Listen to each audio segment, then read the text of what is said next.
اللهم صل على سيدنا محمد يا رب صل وسلم دائما ابدا على حبيبك.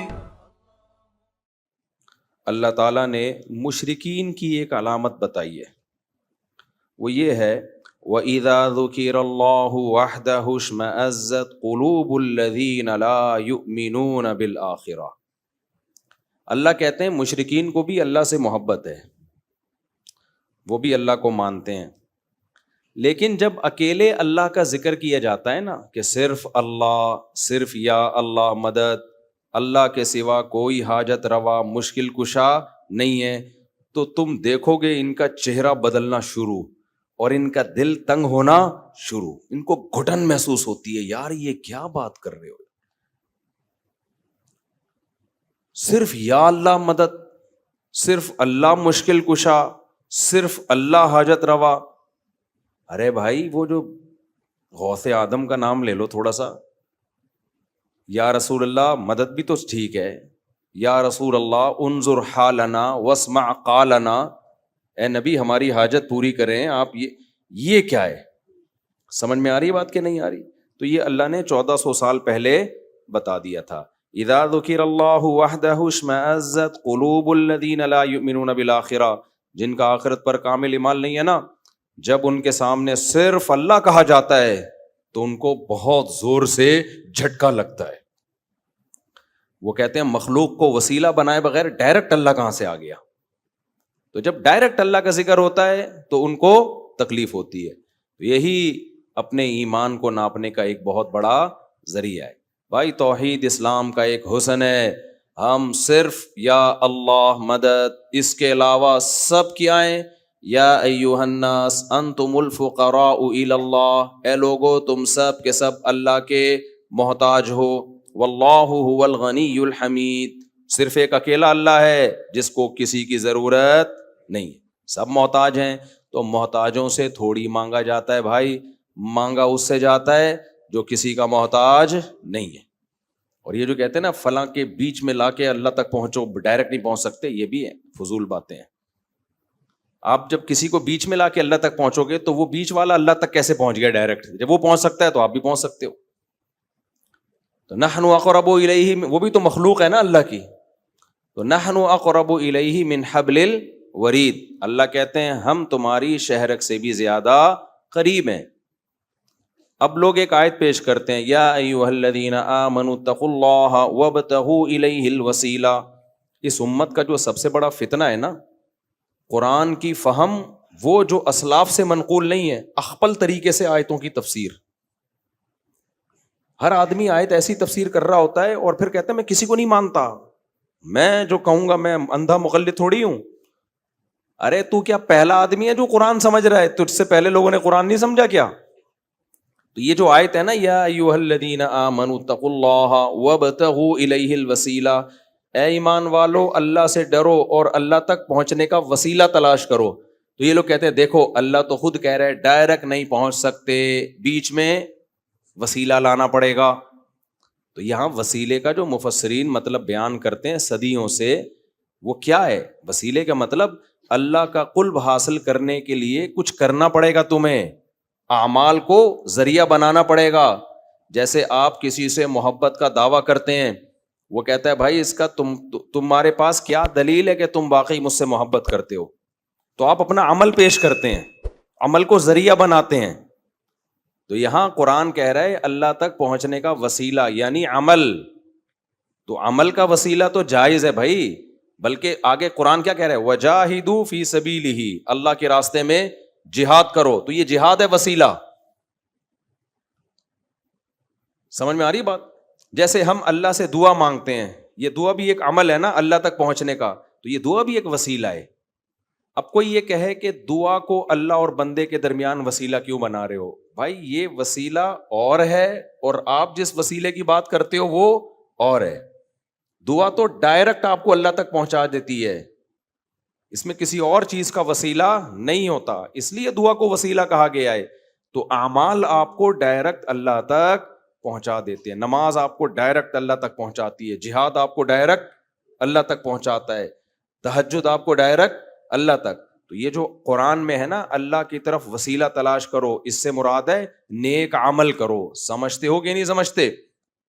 آگے چلتے ہم. تو پہلی بات کیا پتہ چلی کہ جس کے مزاج میں شرک ہوگا اس کو صرف اللہ کا نعرہ پسند نہیں ہوگا. صرف یا اللہ مدد کہیں لکھا ہوا ہو نا, اس کو ایک دم کہے گا وہابڑا. کیا ہے وہابڑے کہیں کے, یہ تو نبی کا تذکرہ ہی نہیں کرتے. اور بھائی کس نے کہا ہم نبی کا تذکرہ نہیں کرتے؟ ہم نبی کا تذکرہ کرتے ہیں اس طرح سے جس طرح نبی نے حکم دیا. وہ کیسے حکم دیا؟ یا ایھا الذین آمنوا صلوا علیہ وسلموا تسلیما. تو نبی کا تذکرہ کیسے کرنا ہے؟ نبی پر درود بھیج کے, نبی سے مانگ کے تھوڑی کرنا ہے. قرآن نے بھی ہمیں بتایا کہ نبی کا تذکرہ کیسے ہوگا, جیسے قرآن کی آیت پڑھی, خود نبی نے بھی بتایا کہ میرا تذکرہ کیسے ہوگا. فرمایا جو مجھ پر ایک دفعہ درود بھیجتا ہے اللہ اس پر 10 رحمتیں نازل کرتے ہیں. تو اس طرح سے نبی کا تذکرہ ہوگا. آپ جس طرح سے تذکرہ کر رہے ہیں کہ نبی کو اللہ کے ساتھ شریک کر دیں مانگنے میں, جیسے اللہ سے مانگنا ایسے نبی سے مانگنا, یہ والا تذکرہ میرے بھائی اللہ کی نظر میں قبول نہیں ہے. تو یہ آیت بہت زبردست آیت ہے. وَإِذَا ذُكِرَ اللَّهُ وَحْدَهُ اشْمَأَزَّتْ قُلُوبُ الَّذِينَ لَا يُؤْمِنُونَ بِالْآخِرَةِ. اللہ کہتے ہیں جن کا آخرت پر ایمان نہیں, اللہ کا خوف ان کے دلوں سے نکل گیا, ان کے سامنے جب اکیلے اللہ کا ذکر کیا جاتا ہے, صرف اللہ یعنی توحید کے ساتھ, تو ان کے دل میں کیا پیدا ہوتی ہے؟ تنگی. ایک جگہ قرآن میں آتا ہے یکادون یسطون بالذین یتلون علیہم آیاتنا. ان کا دل کرتا ہے کہ جو آیتیں پڑھ رہا ہے اس پہ حملہ کر کے مار دیں اس کو. وہ ایک بدعتی مولوی صاحب تقریر کر رہے تھے, وہ کہہ رہے تھے یہ کیا جانے وہابڑے, ہمارا نام وہابی کے کی سپرلیٹو کر دیا وہابڑا. کہتے ہیں یہ کیا جانے وہابڑے کہ نیاز کی بوٹی میں کتنی طاقت رکھی اللہ نے. یہ وہابڑوں کو کیا پتا, ہم نہیں مانتے نا نیاز ویاز کیا ہوتا ہے بھائی, سیدھا سیدھا صدقہ کرو اللہ کی رضا کے لیے, کسی کو بھی دے دو چپکے سے دے دو, یہ ہوتا ہے. یہ کیا حلوے مانڈے مارکیٹ میں چل رہے ہیں. تو وہ اب سر لگا کے تقریر کر رہے تھے. میرے والد صاحب یہ قصہ سنایا کرتے تھے. میرے والد صاحب کی طبیعت میں بڑا مزاح تھا, حالانکہ بڑے روبدار آدمی, لیکن جب آپ ان سے گپ شپ لگاتے تو بڑے طبیعت میں مزاح.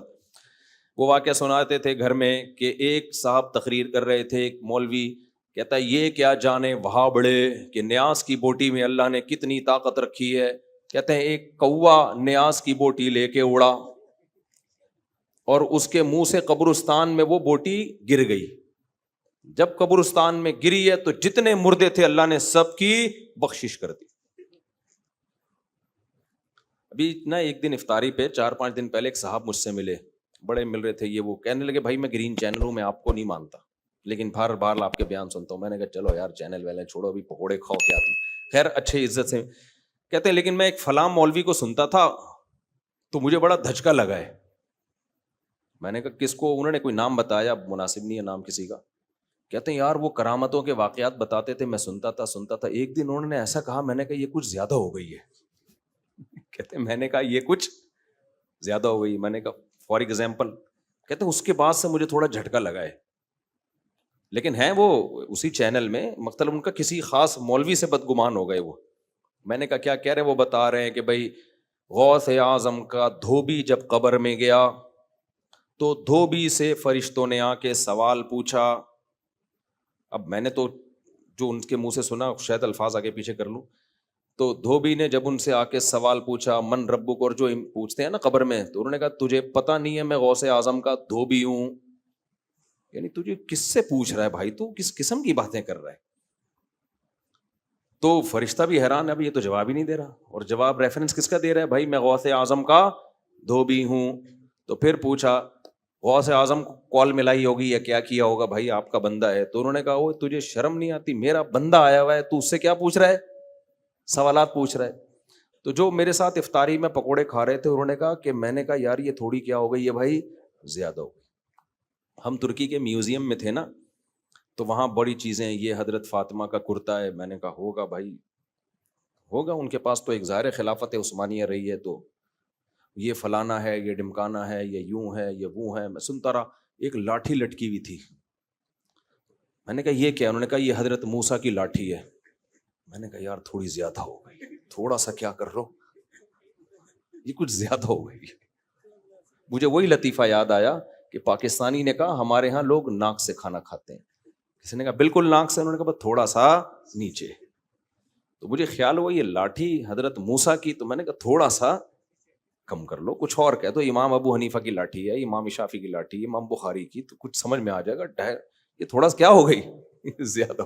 اچھا مزے کی بات اس میں یہ کہ جب مجھے تعارف کروایا گیا نا حضرت موسیٰ کی لاٹھی, میں سب چیزیں کہہ رہا تھا, اچھا ماشاء اللہ یہ فلاں کا ہے, یہ وہ فلاں کا ہے, ویل ڈن. جب انہوں نے کہا نا حضرت موسیٰ کی لاٹھی ہے, تو میں نے جس اسٹائل سے کہا نا یہ تھوڑی زیادہ نہیں ہو گئی, تو وہ جو میرے ساتھ بندہ تھا نا وہ زور سے کہگا لگا کے ہنسا ہے. اس کہہ رہے مجھے ہنسی آپ کے اسٹائل پہ آئی ہے کہ جو آپ نے کہا نا یہ تھوڑی زیادہ لگ رہا ہے مجھے. اچھا خیر یہ درس نہ رہ جائے بھائی. تو یہ آج سمجھ میں آ گئی. اللہ تعالیٰ کہتے ہیں کہ جب صرف ایک اللہ کا نام لیا جاتا ہے نا, صرف وہی, تو ان کو صرف کے لفظ سے چڑ ہے, اللہ سے چڑ بولو نہیں ہے. یہ کہتے ہیں صرف اللہ نہیں ہوگا بھائی, صرف اللہ نہیں ہوگا, کسی اور کو بھی ساتھ میں ملاؤ. تو ہم تو کہتے ہیں مدد صرف کس سے مانگی جائے گی, اللہ سے مانگی جائے گی.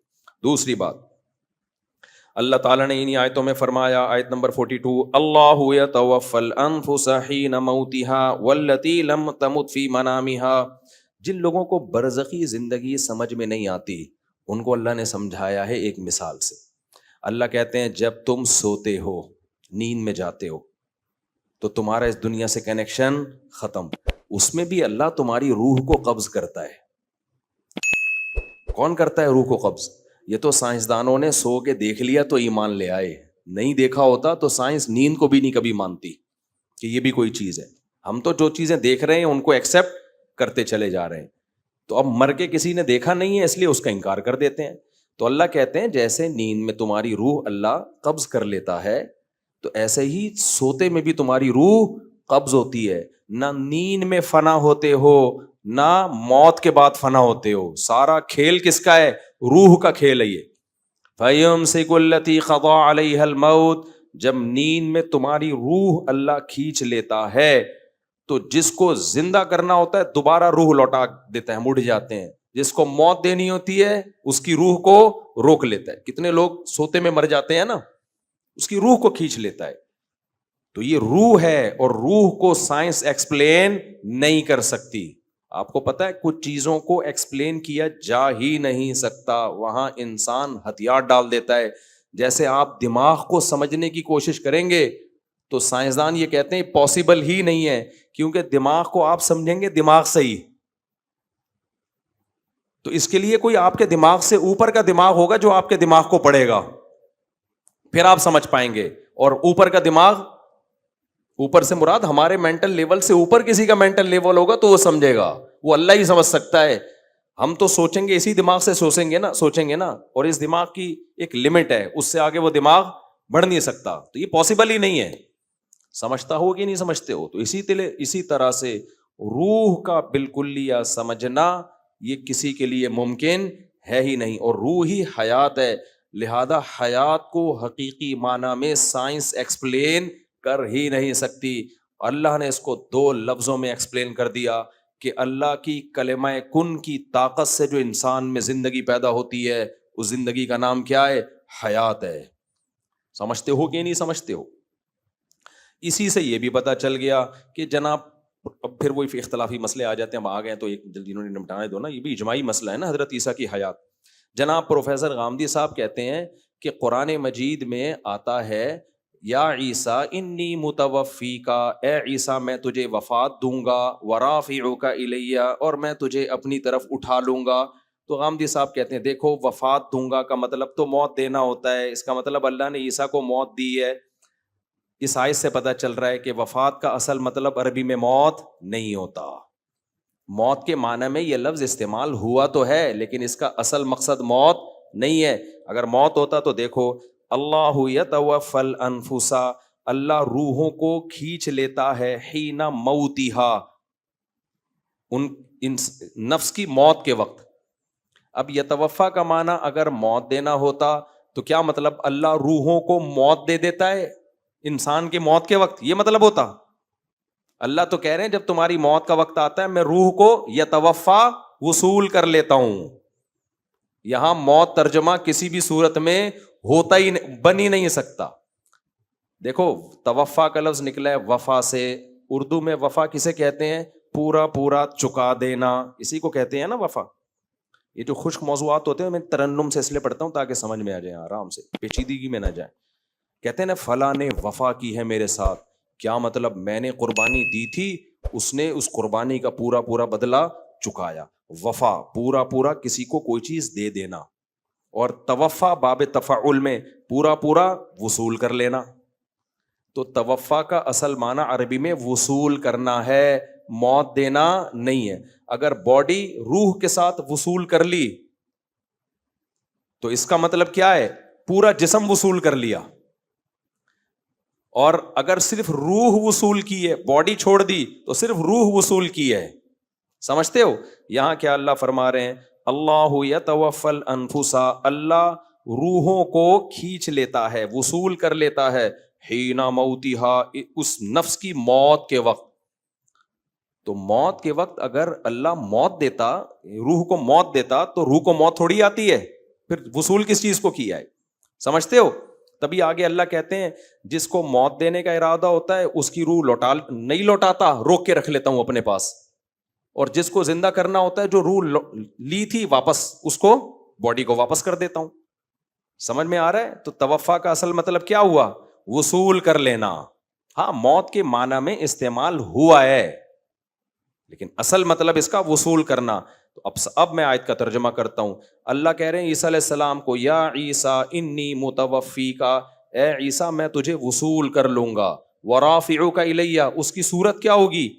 کس طرح سے اللہ تو مجھے وصول کرے گا؟